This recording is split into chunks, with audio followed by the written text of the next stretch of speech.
अस्सलाम वालेकुम, क्या हाल चाल है दोस्तों। उम्मीद है सब खैरियत से होंगे। तो ये दो आज ही कनाडा के दो वीज़े लग के आए हैं। अगर मैं इनको करीब से भी करके दिखाऊं तो ये आप इस पे देख सकते हो डेट्स क्या हैं। इस पे भी देख सकते हो और ये इस पे भी देख सकते हो। दो कनाडा के वीज़े हैं और 19 को ये इशू हुए हैं, 19, 11, 21 दोनों कनाडा के वीज़े। मैं इनकी पूरी डिटेल बताऊंगा कैसे ये वीज़े लगे हैं और आप कैसे गेट कर सकते हो ये दो कनाडा के वीज़े। एक भाई का लगा और एक सिस्टर का लगा। अच्छा, सबसे पहले एक चीज़ बता दूँ, जो कनाडा का वीज़ा होता है ये उतनी ही मुद्दत का मिलता है जितना आपका पासपोर्ट वैलिड होता है।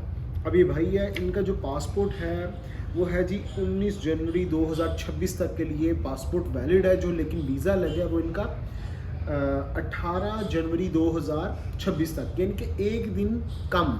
ये आप अगर देखें एक दिन कम, और 19 को लगा है ये वीज़ा। और इसी तरह ये वैन है, इनका जो वीज़ा लगा है वो है जी 21/6/2025, यानी कि इनका जो पासपोर्ट वैलिड रहेगा वो है जी 22 जून 2025, सॉरी वही 22 जून 2025 का इनका पासपोर्ट वैलिड है। तो इनकी ट्रैवल हिस्ट्री क्या है मैं वो सारी बता देता हूँ। देखें दोस्तों, शुरू से लेके आज तक मैंने हमेशा बात की। अच्छा, एक चीज़ बताना भूल गया भाई, ये पाकिस्तानी पासपोर्ट है। पाकिस्तानी पासपोर्ट पे लगे हैं। इनकी पूरी ट्रैवल हिस्ट्री भी बताता हूँ। एक सेल का वीज़ा है और दूसरे भाई का बताता हूँ उन पर क्या वीज़ा है। देखें दोस्तों, मैंने हमेशा बात कही कि आप अपने सर्कमस्टांस चेंज करें, आप हमेशा ट्रैवल हिस्ट्री की तरफ फोकस करें।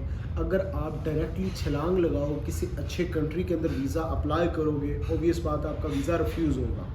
मैंने हमेशा बात की कि भाई अगर स्टेप बाय स्टेप चलेंगे आपको कनाडा का भी वीज़ा मिलेगा, अमेरिका का भी वीज़ा मिलेगा, हर कंट्री का वीज़ा मिलेगा। देखें, ये दो वीज़ा है, ये टूरिस्ट वीज़ा नहीं, ये विजिटर वीज़ा है। टूरिस्ट और विजिटर में फ़र्क होता है।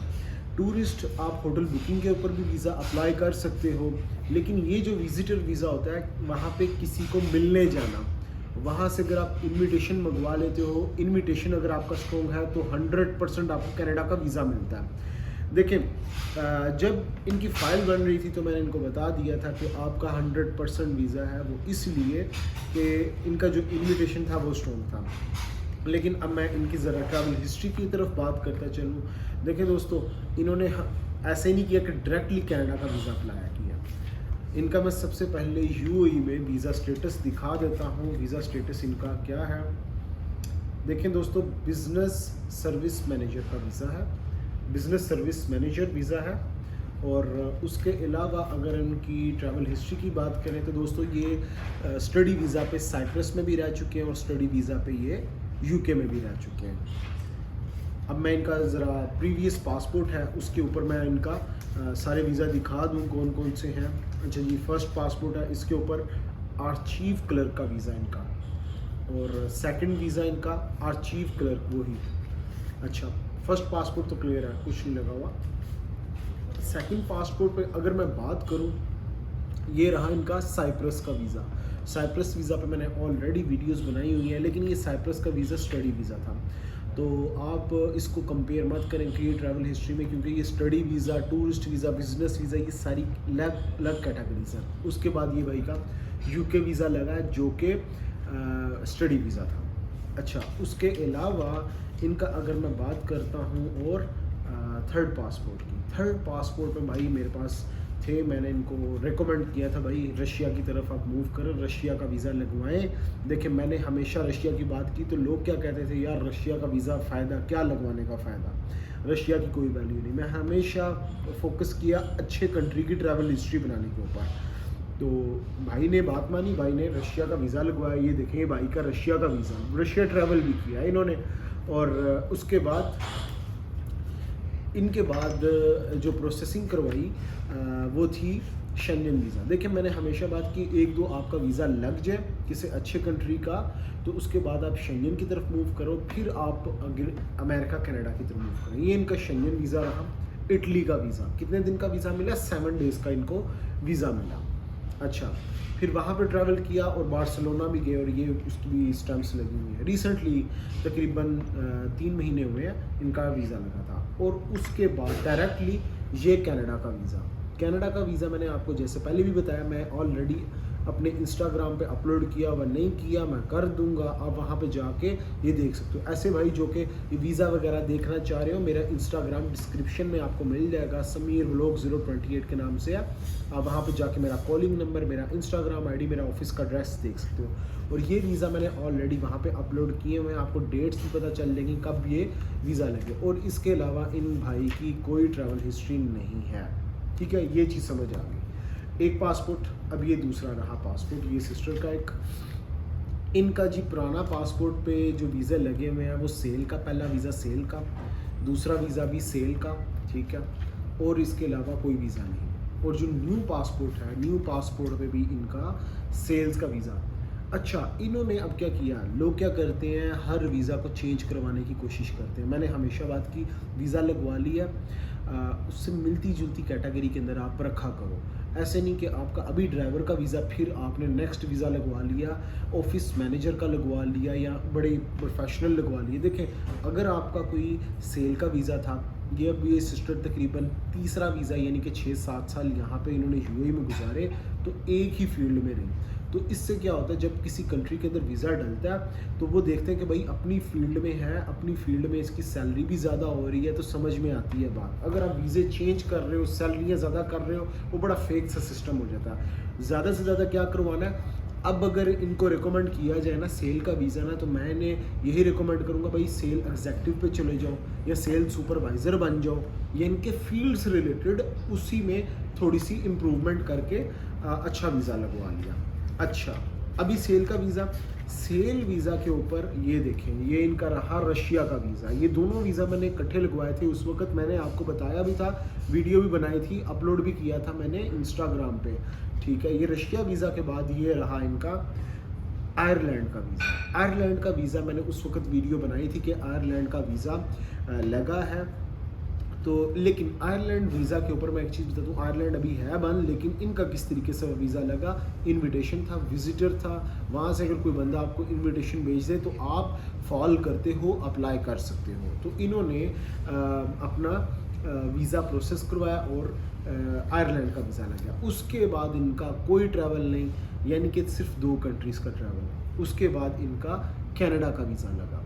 कनाडा का वीज़ा लगा यानी कि इन्होंने इनविटेशन मंगवाया ज़रूर, पूछा इन्होंने मुझसे, मैंने हर चीज़ बताई कैसे करना है और सब कुछ किया, लेकिन मैंने इनको एक बात कही थी कि डायरेक्टली कनाडा को नहीं अप्लाई करें। बेशक आप वहाँ से इनविटेशन मंगवा रहे हो, कोई भी स्ट्रॉन्ग है, लेकिन अपने अंदर भी थोड़ी काबिलियत होनी चाहिए, कोई कैपेबल हो बंदा, वो दिखाए कि मेरे पास बैंक स्टेटमेंट भी है, मैं जेन्युइन टूरिस्ट भी हूँ, मेरे प्रीवियस वीज़ा भी लगे हुए हैं और स्ट्रॉन्ग वीज़ा लगे हुए हैं।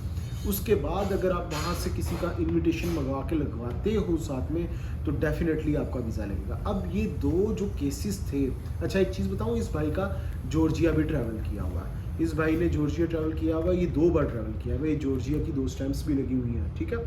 अच्छा, अब यहाँ पे इन दोनों केस में क्या सिमिलैरिटीज़ है मैं आपको बताऊँ, दोनों के स्ट्रॉन्ग वीज़ा लगे हुए हैं। अब जब कनाडा में केस डाल दिया, बेशक इनविटेशन पे 100% वीज़ा नहीं होता है, ये एक चीज़ अपने माइंड में रख लें, सम टाइम वीज़े रिफ्यूज़ कर देते हैं इनविटेशन के ऊपर भी। लेकिन जब आपके अपने सर्कमस्टेंस ठीक हैं, एक तो वो बंदा जो इनविटेशन भेज रहा है वो खुद क्या था, वो खुद स्ट्रॉन्ग है या नहीं, और अगले बंदे को जो जिस बंदे को बुला रहे हो वो भी कुछ है या नहीं है। अब इनकी ट्रैवल हिस्ट्री को देखा जाए, रशिया स्ट्रॉन्ग वीज़ा लिया उन्होंने, बाकी ये स्टडी वीज़ा पे रहे, वो भी स्ट्रॉन्ग वीज़ा, यानी कि वहाँ पे ओवरस्टे नहीं रहे। कुछ लोग ओवरस्टे, एक चीज़ मैं बता दूँ, अगर ओवरस्टे भी रहे हो उसको हम जस्टिफाई कर सकते हैं किसी ना किसी तरीके से, अगर स्टेप बाय स्टेप चले। यानी कि साइप्रस, यूके, उसके बाद रशिया, रशिया के बाद इटली, डायरेक्ट छलांग नहीं लगाई कनाडा की, इटली शेंजन तक गए। अच्छा, अब शेंजन जाने के बाद इन्होंने कनाडा को अगर हाथ डाला, तो भाई जब वो वीज़ा ऑफिसर इनका पासपोर्ट देखेगा ना, इस भाई का जॉर्जिया भी ट्रैवल है, हाँ यार ये बंदा जेन्युइन टूरिस्ट है, अगर ये रुकना चाहता, ओवरस्टे होना चाहता, जर्मनी में जाके या पुर्तगाल में लीगल एंट्री करवा के, लोग आजकल जा रहे हैं ना, तो लीगल एंट्री करवा सकता था। ये रुकने वाला नहीं, और इसका इनविटेशन है, तो यानी कि इसका पर्पज़ वहाँ पे ओवरस्टे होने वाला नहीं है। तो इसके पासपोर्ट ने बता दिया, इसकी बैंक स्टेटमेंट ने बता दिया, इसके सर्कमस्टेंस थे अच्छे, बता दिया कि यार ये बंदा जेन्युइन टूरिस्ट है, विजिटर है, वहाँ पे जाके मिल के आ जाएगा। अब ये जो सिस्टर थी हैं, इनका क्या सीन था, इनका भी यही रशिया का वीज़ा लगा हुआ, बेशक सेल का वीज़ा लगा हुआ, अगर कोई लो कैटेगरी भी होती ना तब भी समझ आती कि यार ये बंदी वहाँ पे ट्रैवल कर रही है। पहले रशिया गई, उसके बाद ये आयरलैंड गई। आयरलैंड आपको पता है जो लोग जाते हैं मेजोरिटी पाकिस्तानी नहीं आते हैं, वहाँ पे जाके सेटिंग कर लेते हैं। लेकिन इन्होंने जिस पर्पस के लिए गई थी वहाँ से होके वापस आ गई। इट्स मीन कि ये जेन्युइन टूरिस्ट हैं, विजिटर हैं जेन्युइन, तो इनको वीज़ा मिलना चाहिए। अच्छा, अब ये सारे प्रोसेस के अंदर जो टाइम लगा तकरीबन 15 से 20 दिन लगे हैं। इससे पहले मेल आ जाती है, जब आप वीज़ा अप्लाई करते हो, फिंगर वगैरह दे देते हो, फिर आपको मेल आ जाती है वहाँ से कि आपका वीज़ा अप्रूव्ड हुआ या नहीं हुआ। जैसे यूके आपको पहले वीज़ा बता देता लगा कि भाई वीज़ा देना या नहीं देना। इसी तरह जब ये मेल आती है उसके बाद कहते हैं अपने पासपोर्ट आके सबमिट करवाओ। जब पासपोर्ट सबमिट करवाते हो वीज़ा लगने से पहले फिर एक बार आपको एक मेल आएगी जिसमें आप कहा जाएगा कि आपका वीज़ा अप्रूव्ड है, ग्रांट है।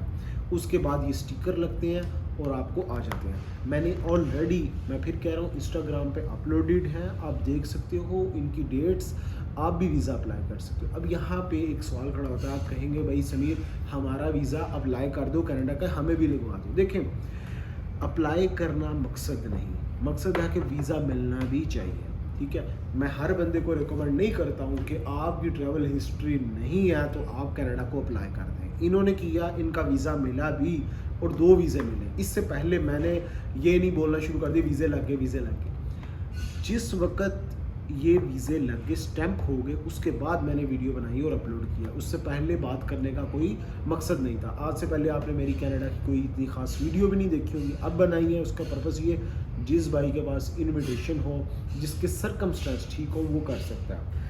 अब करना क्या, आप किसी भी कैटेगरी में फॉल कर रहे हो, कुछ भी कर रहे हो, आप सबका वीज़ा लगेगा। मैं आज कहता हूँ आप सबका, कनाडा का, अमेरिका का, अच्छे कंट्री का शेंगन वीज़ा लगेगा। लेकिन तरतीब जो मैं बताता हूँ उस तरतीब से चलोगे तो लगेगा। अगर उस तरतीब से नहीं चलोगे ना दोस्तों, फिर जो मर्ज़ी करते रहो, एक बार रिफ्यूज़ल लगी फिर उसको बड़ी मुश्किल हो जाता है क्लियर करना। ट्रैवल हिस्ट्री बनाओ, ट्रैवल हिस्ट्री, फिर वही बात आती है अच्छे कंट्री की बनाओ। लेकिन अभी अच्छे कंट्रीज़ में से रशिया ओपन है, रशिया क्यों नहीं आप ट्रैवल करते, रशिया ट्रैवल करो। तुर्की है, तुर्की का भी अच्छा, तुर्की का भी लगा सकते हो। यूक्रेन है, ये वीज़ा है। उसके बाद 2-3 कंट्रीज ट्रैवल करने के बाद आप शेंगन वीज़ा अप्लाई करो। जैसे कि अभी न्यू ईयर है, न्यू ईयर एक अच्छा चांस है, आप छुट्टियां भी आ रही हैं, उसमें को भी हमने घूमने फिरने जाना है, शेंगन में वीज़ा अप्लाई करो, आपको वीज़ा मिलेगा। शेंगन वीज़ा के बाद सोचो आप कनाडा के बारे में या अमेरिका के बारे में या यूके के बारे में, तो आपको वीज़ा मिलने के चांस है। आज एक और भाई का कनाडा का वीज़ा लगा है, उसका शेंगन वीज़ा लगे हुए थे और कोई ट्रैवल हिस्ट्री थी, जस्ट शेंगन वीज़ा थे और उसका टूरिस्ट वीज़ा लगा कनाडा का। खैर उसके साथ भी अगर चांस मिला तो वीडियो वगैरह बनाऊंगा, अपलोड करूंगा, तो ये चीज़ें आप वहाँ पे जाकर देख सकते हो। तो ऐसे भाई जो कि कनाडा जाना चाहते हैं, किसी भी कंट्री में जाना चाहते हैं, मैं सबको रिकमेंड करूँगा ट्रैवल हिस्ट्री की तरफ बार बार कहता हूँ फोकस करो। अभी अगर किसी की है तो शेंगन में अप्लाई करें, शेंगन यूके में अप्लाई करो, ठीक है। अगर आप गाइडलाइन लेना चाहते हो, डिस्क्रिप्शन में ऑफिस का एड्रेस, मेरा कॉलिंग नंबर, इंस्टाग्राम आईडी, सब चीज़ें मिल जाएंगी। तो आप आओ, मैं आपको पूरी गाइडलाइन दूंगा कैसे क्या करना है। तो गाइस नेक्स्ट वीडियो में मिलेंगे। बाकी इंस्टाग्राम पे सब कुछ अपलोड है, ऑफिस का एड्रेस, मेरा calling number, Instagram ID description में आप देख सकते हो। नेक्स्ट वीडियो में मिलेंगे नए टॉपिक पे। ख्याल रखें अपना, टेक केयर, अल्लाह हाफिज़।